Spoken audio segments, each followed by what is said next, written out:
इस खास विश्लेषण में स्वागत है। आज हम एक ऐसी प्राचीन आयुर्वेदिक रसौषधि पर चर्चा करने वाले हैं जिसका असर सचमुच किसी चमत्कार से कम नहीं लगता। देखिए, जब आधुनिक चिकित्सा के मानक समाधान काम करना बंद कर देते हैं, तब ये सूत्रीकरण एक जबरदस्त राहत देता है। ये कोई आम दवा नहीं है, बल्कि सदियों पुराने ज्ञान और रसशास्त्र यानी प्राचीन कीमियागरी का एकदम सटीक संगम है। चलिए, इस तुलना को समझते हैं, क्योंकि ये बहुत दिलचस्प है। एक तरफ हमारे पास मानक एलोपैथिक एंटासिड्स हैं, जो अक्सर गैस्ट्राइटिस के लिए पहली पसंद होते हैं। लेकिन होता क्या है, समय के साथ मरीजों पर इनका असर दिखना बंद हो जाता है, और यहीं पर एंट्री होती है सूतशेखर रस की।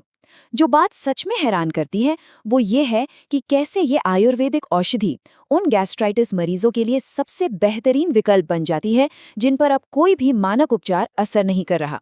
तो इस जटिल औषधि को पूरी तरह से डिकोड करने के लिए हमारा आज का एजेंडा कुछ इस तरह रहेगा। पहला, गैस्ट्राइटिस के लिए एंटासिड का विकल्प। दूसरा, औषधीय घटकों को डिकोड करना। तीसरा, निर्माण की कला। चौथा, खुराक और अनुपान। और अंत में पुरानी बीमारियों का इलाज।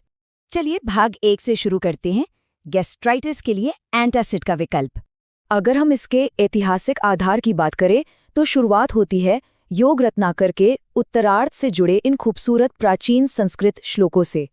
ये सिर्फ पुराने शब्द नहीं है, बल्कि ये वो प्राचीन रस शास्त्र है जो आज के क्लिनिकल ट्रीटमेंट को सदियों पुराने विज्ञान से जोड़ता है।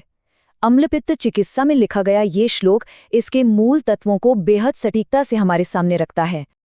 आगे बढ़ते हैं भाग 2 की ओर, औषधीय घटकों को डिकोड करना।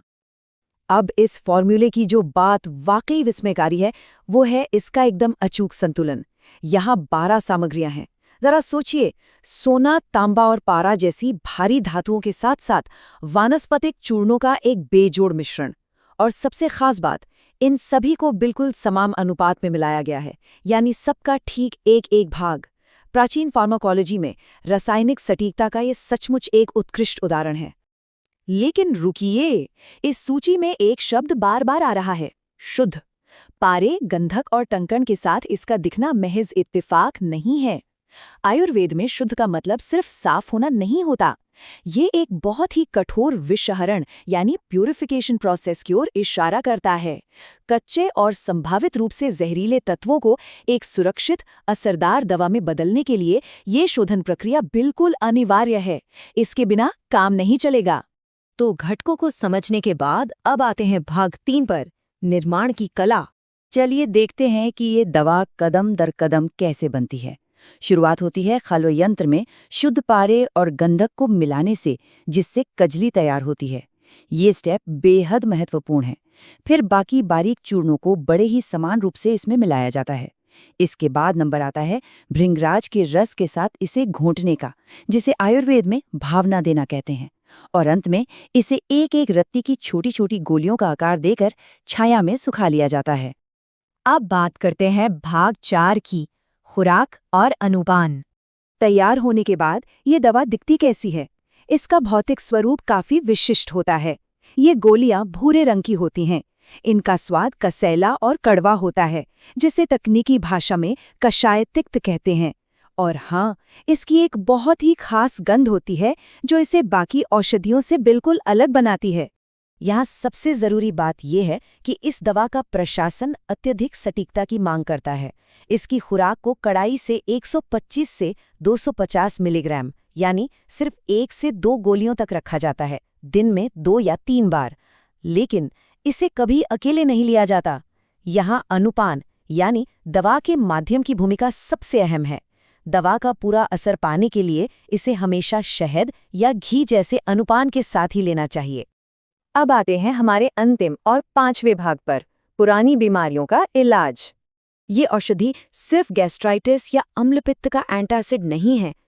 नैदानिक ग्रंथों के अनुसार इसका इस्तेमाल कई तरह की पुरानी और जिद्दी बीमारियों के लिए अनिवार्य बताया गया है।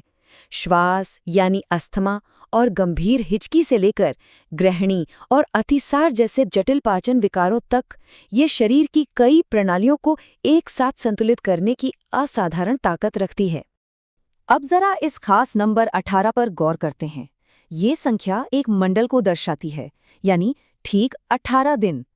रायक्षमा जैसी अत्यंत गंभीर स्थिति को पूरी तरह से जड़ से खत्म करने के लिए यही वो सटीक और निर्बाध समय सीमा है।